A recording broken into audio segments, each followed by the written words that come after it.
Lyndal, how are you feeling about sharing this with the world? I'm actually really nervous. You're sort of excited because it's finally finished, but it's really nerve-wracking knowing that you're telling your own story. This is Reignited, where together we will meet interesting people who have a curious message for the world. They'll tell us about their experiences so that we can all reignite our lives. Have you ever had an experience in your life where you feel completely alone and devastated and everything, and not really knowing what to do with that? Our next guest had a life experience where she has actually made a documentary on it so that she can share her story and make others feel less alone. So I want to welcome Lyndal Redman.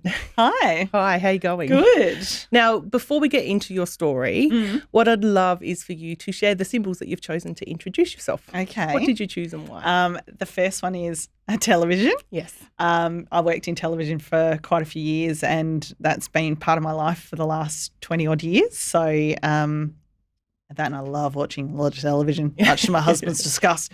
But obviously, because I'm a documentary maker, it's, TV. Yeah, so that sense of working in the industry, and that's led to you being able to make this documentary. Absolutely. You know, if I hadn't have been in the industry that I am in, I wouldn't have been able to actually do this and tell people's stories the way I have. So that's been a big part of my life is television and broadcast. So yeah, definitely. My next one is a wave symbol because I love the beach and I find it very soothing and calming to be down the beach. We spend a bit of time down at Aldinga and it just reminds me of home as well and growing up by the beach and growing up, near the water. Yeah, something really soothing about water and nature, isn't there? Yeah. And the third one's a feather. I just really love feathers and birds. And one of and it comes actually up in the documentary. I actually got a tattoo of and if you can see it, there we go. So I actually got a tattoo of a bird after my miscarriage. So, and I just really like feathers. I think there's, it's freedom and,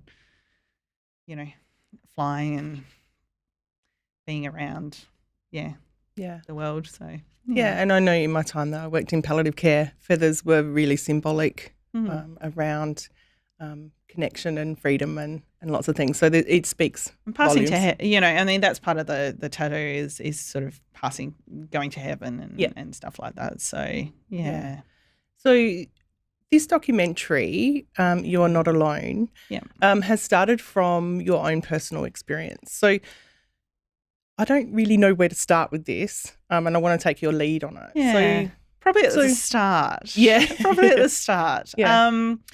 I always probably saw myself as a mum at some point. I was getting a bit older. My husband, Jamie, and I, we're closing in on our 40s. And I sort of got to the point where I went, well, it's now or never to try.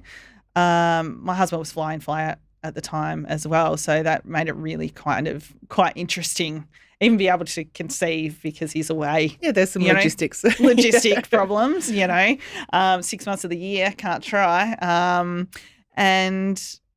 We got pregnant reasonably quickly. When I decided, right, I'm going off the pill and I'm going to make, we're going to see if it happens. And I was always one of those people that if it happened, amazing. If it didn't, I wouldn't go down the path of IVF. That was just the luck of the draw. But we got pregnant.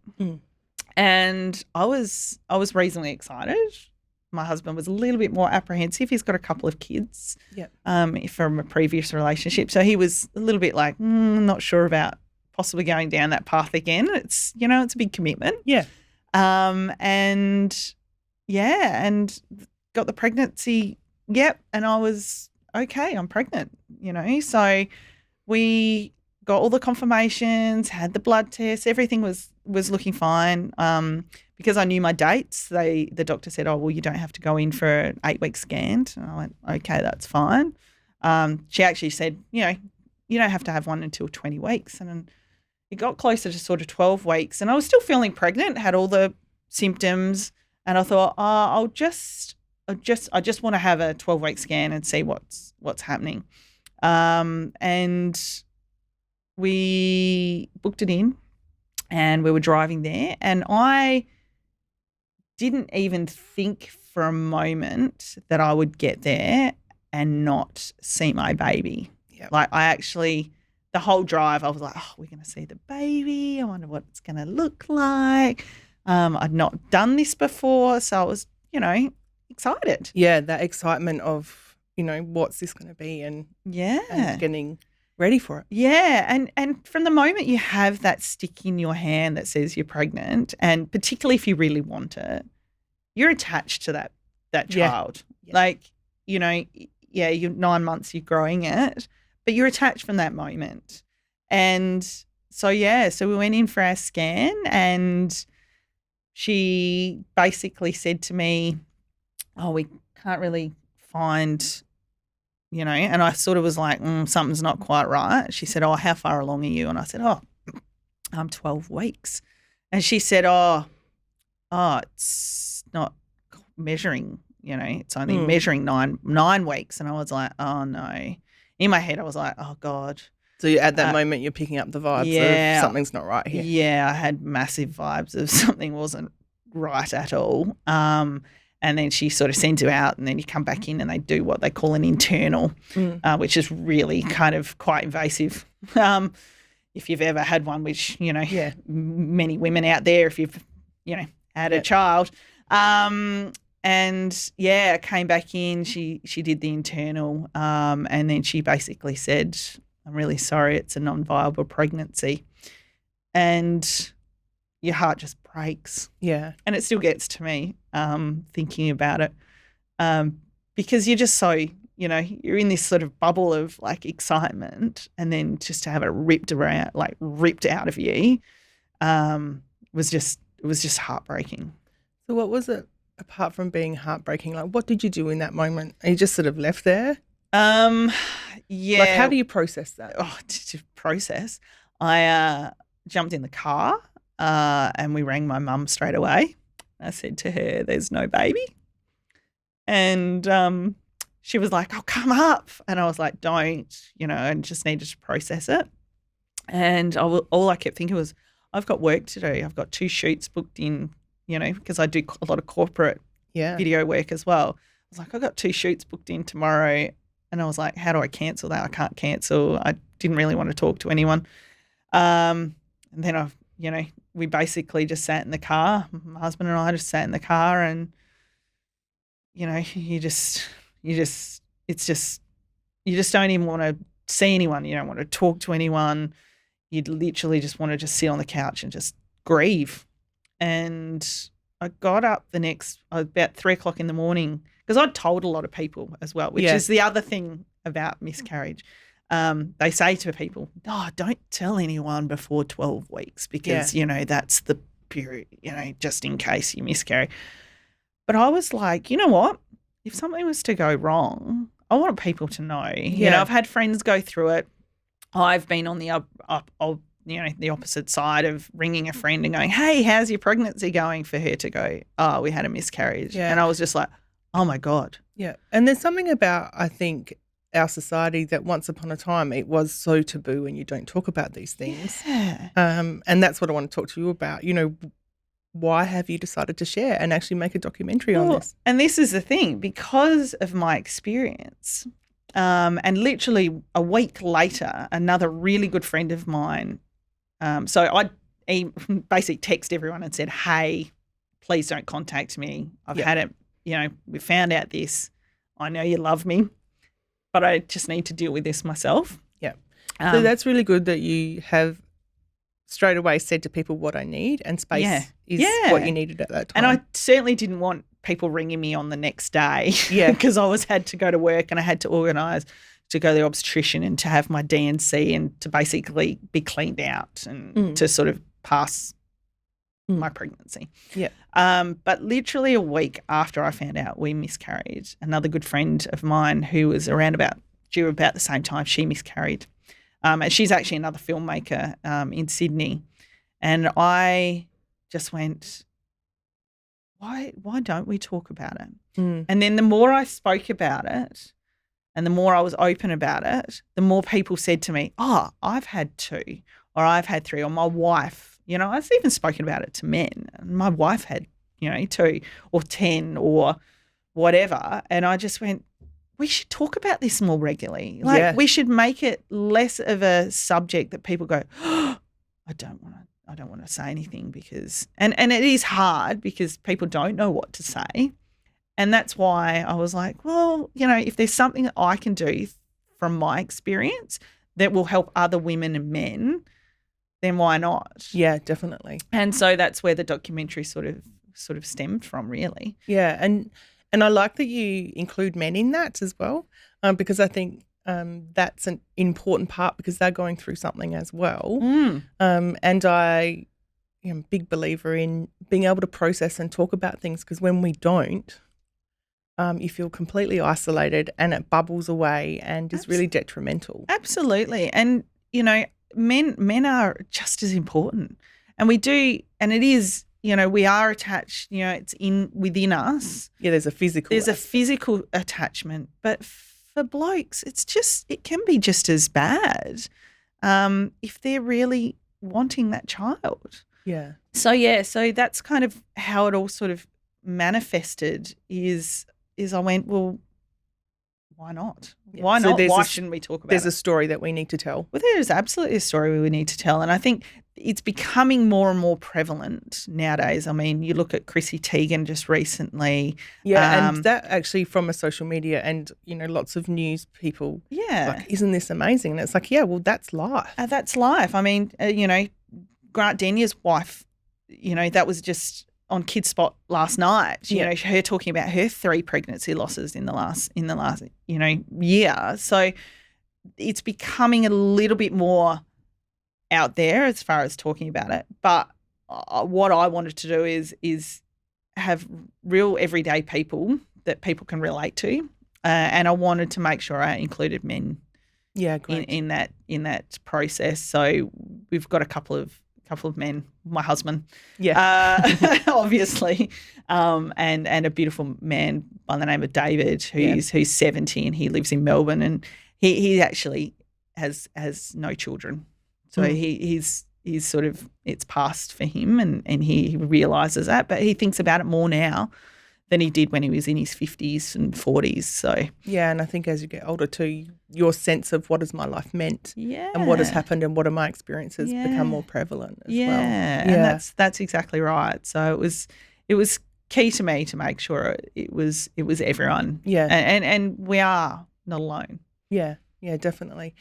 And you're used to being on the other side of the camera. Yes. So what was it like going, okay, I'm going to make this documentary because I want people not to feel alone and have this conversation that we need to have and be open about it. So what was it like being on the other side of the camera? Oh, I didn't want to be in the documentary at all. I was very much like, I just want to tell other people's stories. Yeah. But the more it went on, and the more I was going through my own journey, particularly getting pregnant again at the start of last year, and then losing it very quickly, and again getting pregnant again for the 3rd time. So I sort of had to sort of be part of it because I could be that person that sort of followed that journey through those moments, and I had my documentary brain on and filmed myself in a couple of those really horrible moments that most people would go, I don't want to do that. I was sitting in a hotel room in Whyalla for my second pregnancy loss, which was very, very early.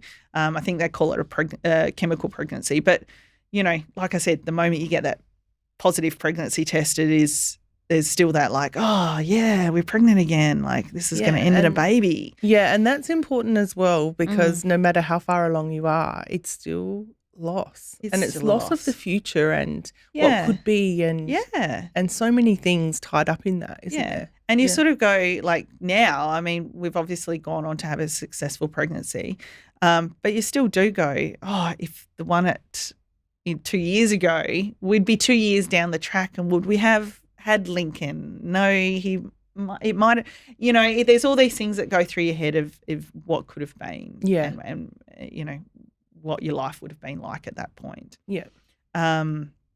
So, yeah. Yeah. And what's it like editing? Because I've seen a little bit of that raw footage when you miscarried the second time. Yeah. And it's primal raw. It was stuff. very raw. It was probably the hardest thing I'd ever filmed, because I just went, well, I can't put makeup on, and it's just going to be me as me. Those bits I don't mind. I don't actually mind. I didn't mind cutting because I was like, oh, that was that moment. But having to edit yourself on camera, it's very confronting. And telling your story is, and being objective enough too as a documentary maker to use only the bits that are relevant but obviously being open and honest. I mean, our story, my husband and I's story, it wasn't all just like, smooth sailing. It was, we went through the pregnancy loss and then my husband was relieved that the baby wasn't coming for the first time, which was really hard. Yeah. And we talk about that because not everyone's story is, the husband being that person, and it is tough to realise that, your husband mightn't be in the same spot that you are. Yeah, and that's a really important thing. And in all the grief work I've done, that sense of everyone's reaction can be different, and it's actually okay to experience those emotions that might not be seen as being acceptable, to be relieved. Yeah, yeah, and people will go, oh, my God, I can't believe. But he's the most supportive and loving husband, and it was hard for him because he was so reluctant to go down the path of having another child, and we were getting close and we to our 40s, and he was always the one person that was like, I'm going to retire in my 40s. So I think he could kind of go, oh God, I'm going down the path of having another child, being up in the middle of the night. Yeah, he's another 18 years lifetime of caring for someone else. So but I got him there in the end, and he just loves Lincoln. Like he's and I've been very much like, you are Dad. Here, go to Dad. Yeah, but that experience of going through something, there can be a variety of emotions, and it's not something that is just there's an order or a structure to it. It is what it is. There is no order and structure. And what I think, particularly for my journey, I threw myself into my documentary quite early on. Literally within probably a few weeks, I was like, I'm going to do a documentary. Did that help you process the grief? I don't think it did. Yeah. I think it did to a point, actually, should I say that? It did to a point. In May the following year, so we lost in October, November.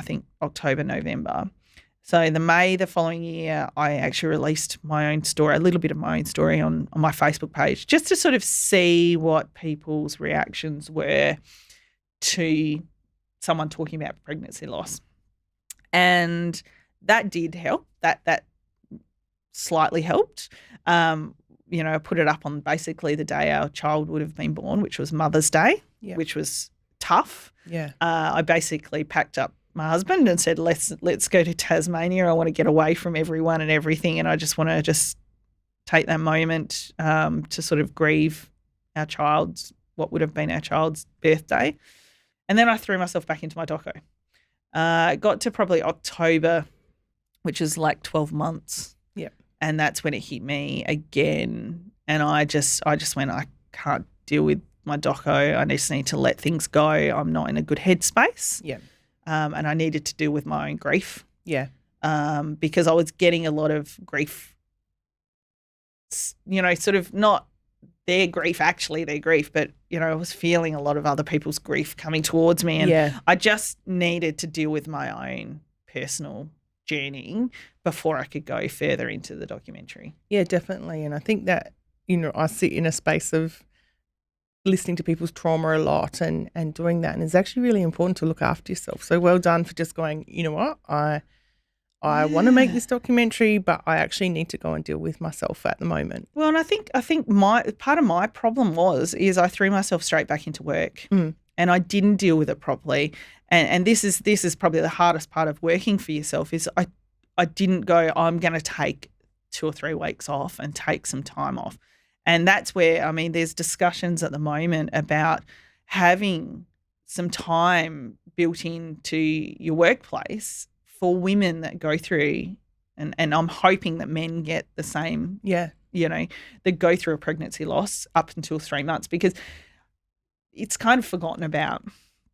And it's kind of like you should be like, you've had a pregnancy loss. You go deal with it. You come back to work and you get on with your life. And that's not quite that simple. And it's not that simple, because psychologically it's quite traumatic, particularly for the women and men that really want that baby. Yeah. And they might have seen a heartbeat at 8 weeks and then walk into a 12-week scan and not have a heartbeat anymore. And there is that attachment straight away. So I think it's, something that we need to start looking at and implementing into workplaces. Time for people to actually grieve and have that moment and acknowledge that their baby is no longer. Yeah, and also that transition back, and how do you navigate, everyone else in the workplace and people knowing and not. This is the thing. There's so many things going on, isn't there? I know. And as a female, I'm lucky I work for myself, so it's, my boss kind of knew that I was pregnant.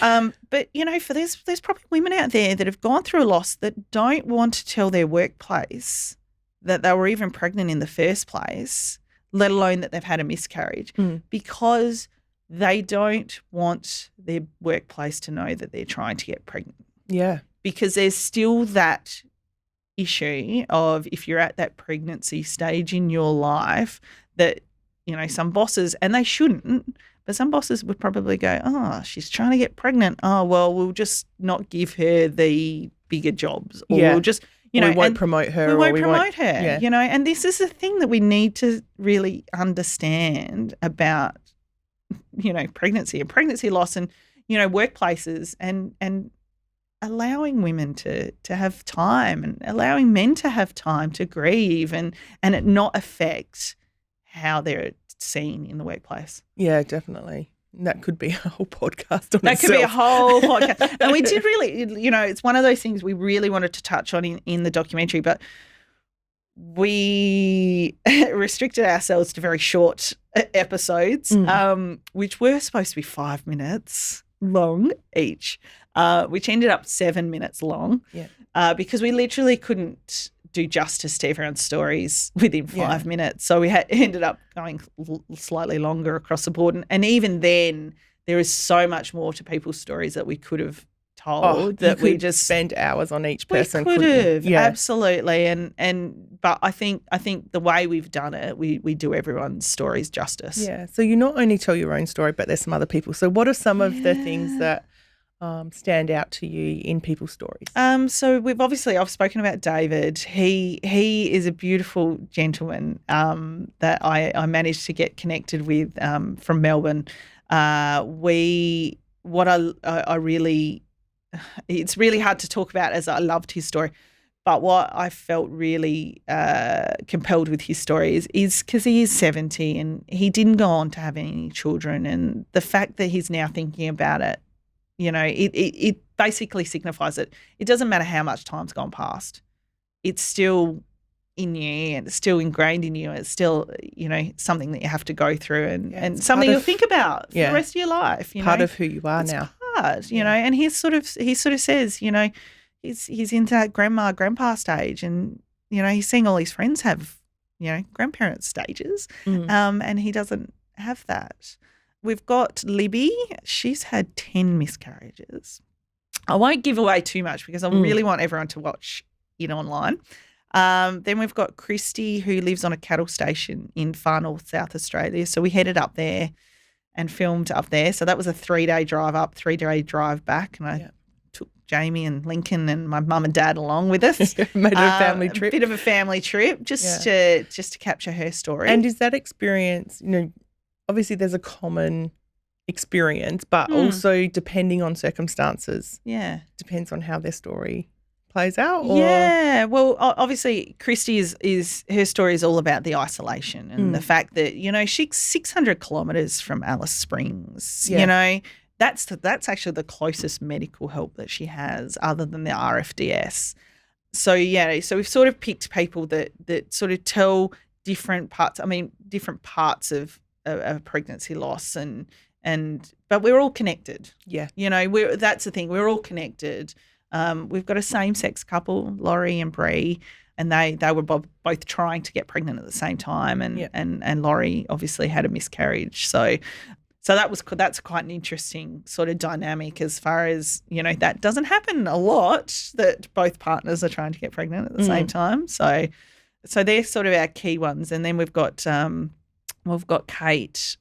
She's a midwife, a retired midwife. So her story is sort of more of that historical element. So there's some really amazing women and men that have been kind enough to share their stories. Yeah, and so by sharing their stories, what are you hoping happens? I'm hoping that it will allow others to realise that they can talk about it and to break that silence that is miscarriage. Yeah, yeah. So having the stories told. Yeah. It's launching next week. It is launching next week on Monday on kidspot.com.au. On their Facebook page, you can actually sign up to get the reminder for the premiere. It'll be one episode a night for the whole week, and I think it's about 7 o'clock South Australian time. Yeah, so it's an online launch. Yeah. For people to go. It'll be online. It'll be exclusive on KidSpot for 3 months. And then once that's sort of done, then we'll combine everyone's stories and we'll create a sort of longer version that we'll put out to film festivals. Yeah, definitely. So KidSpot will have it KidSpot for a little while, so people can log on. Yeah, they'll have a big page that'll host everything, I believe. But yeah, if you go on Facebook and go onto KidSpot, sign up, like the page, and you'll get reminders that it's coming. Lyndal, how are you feeling about sharing this with the world? I'm actually really nervous. I really you're sort of excited because it's finally finished, but it's really nerve-wracking knowing that you're telling your own story. And the worst thing is we live in such a social world now, and there's trolls and there's people that will try and bring you down, and it's really hard to sort of separate yourself from that because obviously you want to read all the nice comments and stuff like that, but it's tough knowing that it's your story in it.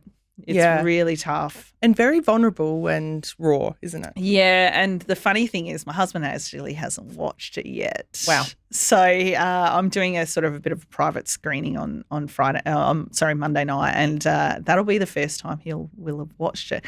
And it's funny because I actually showed him the teaser, which will be released on Saturday, and he's like, I'm a fair bit in that teaser.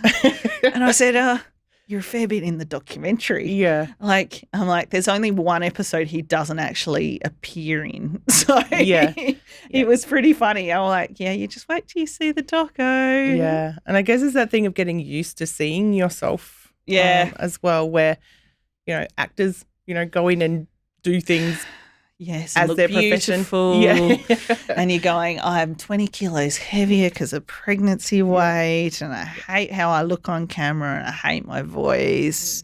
And you're looking at everyone else in the doco going, oh, you all look fantastic. Yeah. But you're the most harshest critic of yourself, seeing yourself on camera. How do you manage that?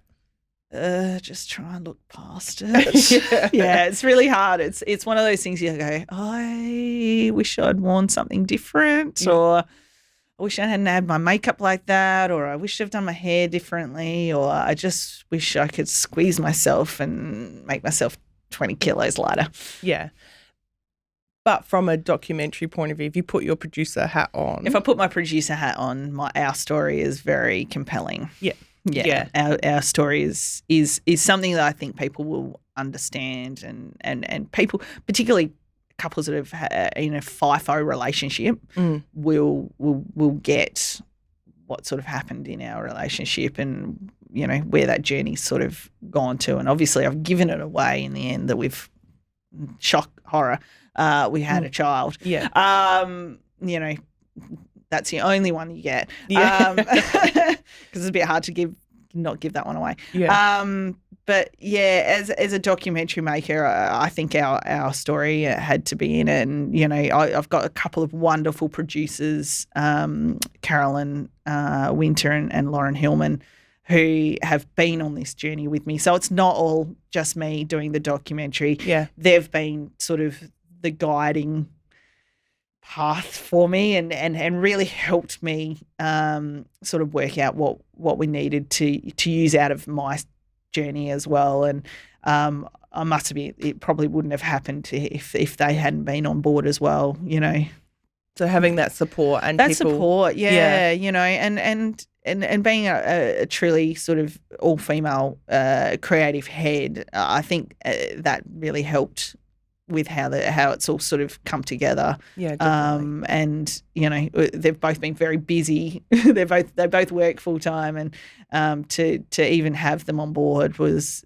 just it was really good. Yeah, well done. It's not easy to make a documentary at the best of times, but when you're actually going through a personal experience at the same time. Yeah. So Huge. yeah, it's been a huge experience, and I mean, we couldn't have done it either without, we managed to get some grant funding from Screen Australia, which was amazing. Like the day they rang me and said, "Listen, we've approved your funding," I was in tears. Yeah. Because it had been a 2-year, at that point, probably 18-month journey for me. Actually, almost 2 years, because we had Lincoln. So it's like February this year they rang me. And I was just, just all the emotions of, well, this is actually going to happen now, and I'm going to be able to create this, and we're going to be able to do it to the point that we want to. And I still remember ringing my husband, and he's like, "What's wrong? If you crashed the car?" I'm like, "No, I'm just so excited. We got the funding." And as a creative, like that's it, to be able to have it come to fruition because someone's funding it is brilliant. And to have like the national funding body come on board. And I was literally writing the grant application. I had a 6-week-old and I'm writing the grant application. So I just have no idea actually what I wrote in there because I was highly, highly tired. Yeah. But yeah, and Alyssa and the team there have been really good supporters, and they've actually kind of guided to where it's been, because I'd always seen it as like a 1 hour, broadcast SBS, ABC sort of thing. And I went to a conference and they, I sat down with them and they said, "Have you thought about online?" And I was like, "Well, I have, because I do a lot of my work is actually online." And that's how it sort of came to the point that it ended up on Kids Spot. Yeah, that's great. And they have like millions, like 1.4 million reach. Yeah. Kids Spot do. So to have them on board has been really good. And then we also applied for some funding with South Australian Film Corp, and we managed to get that as well, which was brilliant because it sort of gave me a little bit more time in the edit, and we ended up having it colour graded and all the audio done properly and all those sort of things that if I'd done it just myself, it just wouldn't have happened. So, yeah, and you're doing that on top of your normal work and having a child. And a 9-month-old. Yeah. Yeah. So throughout this whole process, what have you learnt about yourself and life? I think what I've learnt is I'm a lot stronger than I thought I would be. It's hard to tell your own story.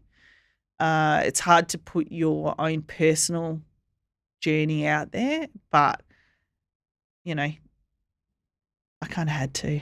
Yeah. I kind of had to. Because it wouldn't be, the documentary wouldn't be what it is if I didn't. Yeah. Yeah.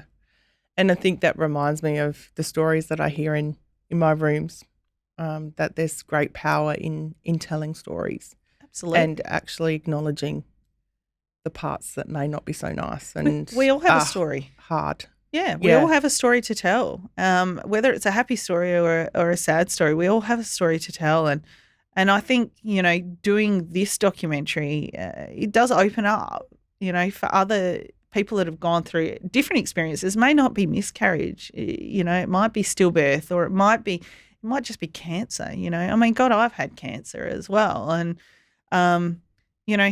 we've all got these stories to tell, and why not? I kind of wished, I look back now and I go, oh, I wished I'd been doing video production so much earlier and actually captured my grandma and my grandfather's stories, because they're lost. Yeah. So I think putting my story on film and out there, it sort of preserves that journey. Yeah, definitely. And so I guess I want to encourage people to tell their stories, whether it's making a documentary or, with a friend.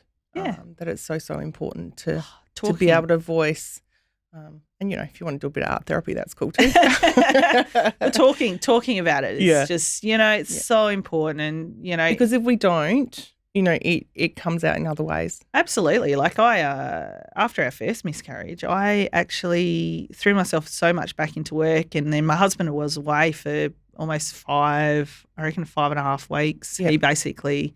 He was there for 2 weeks after the miscarriage and then disappeared. And I say disappeared, it's not like he disappeared. But, he went back to work, and that was really hard. And I still remember walking into Christmas and basically walked in and saw my sister-in-law with their baby. And I broke.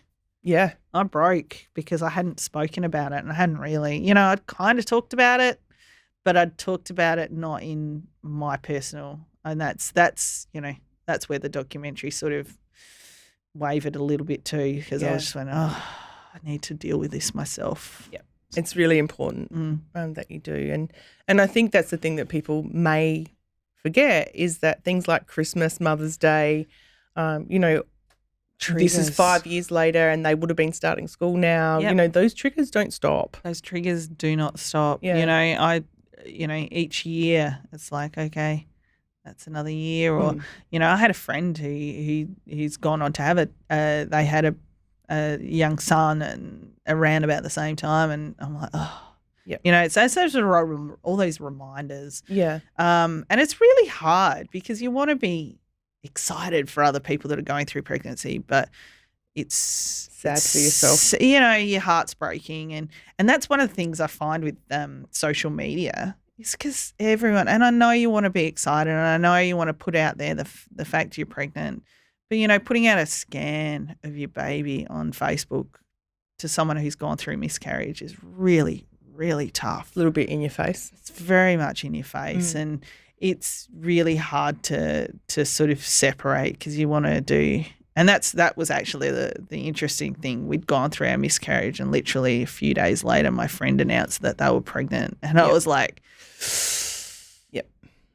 I want to say congratulations, but I want to like swear. Yeah. Like really badly right now. Yeah. So I wrote congratulations and I walked away from my computer, and I was just like, I'm just so heartbroken right now. And just, it's tough. Yeah, it is. It's tough. And from a therapist's point of view, it's really important to acknowledge your own feelings in that, because it's like, well, yeah, I'm heartbroken for me. Yeah, yeah, and I think that's what we need to do. Is, acknowledge. Yeah, definitely. Well, I can't wait to see what you've created and to bring a conversation to something that's usually silent. And I think that's brilliant. So, what would be you've probably already touched on it, but what's your message for the world around this? My message for the world, it doesn't matter who you are, man, woman, partner, whatever, you're not alone. You're not alone in this journey of pregnancy loss. Open up and talk about it. The more you hold it in, the more grief you hold in. And I understand that some people won't want to talk about it. But for those people that do, talk about it, because you'll find that so many other people have gone through it. It's 1 in 4 pregnancies. It's 103,000 couples a year in Australia. Yeah. I think it's something like 282 women a day go through early pregnancy loss. And something that we don't normally talk about. And something we don't talk about. Yeah. And we should. And particularly through COVID, because we've got so much more isolation, and there is probably thousands of women that have gone through a pregnancy loss, particularly in Melbourne at the moment. Obviously, we're locked down, that need to talk about it. Yep. They need that support, and there's some amazing support networks out there. If you're not comfortable with talking about it to someone, there's SANS, there's Bears of Hope, and there's the Pink Elephant Support Network who are part of the documentary, and Sam and what the team are doing there is just really amazing. It's peer to peer, so you're talking to people that have been through it. Yeah. But they're not your close Networks. Friends. Yeah. If you're not comfortable talking about it in your close friends. And sometimes, you just need to know that what you're going through is okay. Yeah. It's okay to scream. It's okay to cry. And it's okay to be upset. Yeah, definitely. Yeah. Thank you for having the insight, the courage, I don't know what you call it, but to go, I'm going through this experience and this is a conversation that needs to be had. Yeah. So for breaking the silence and ensuring that people don't feel alone. Thanks. Thank you very much for sharing with us today. Thanks. For show notes and more information about my guests and to get in touch with me, visit ignitearttherapies.com.au. From Pod Booth.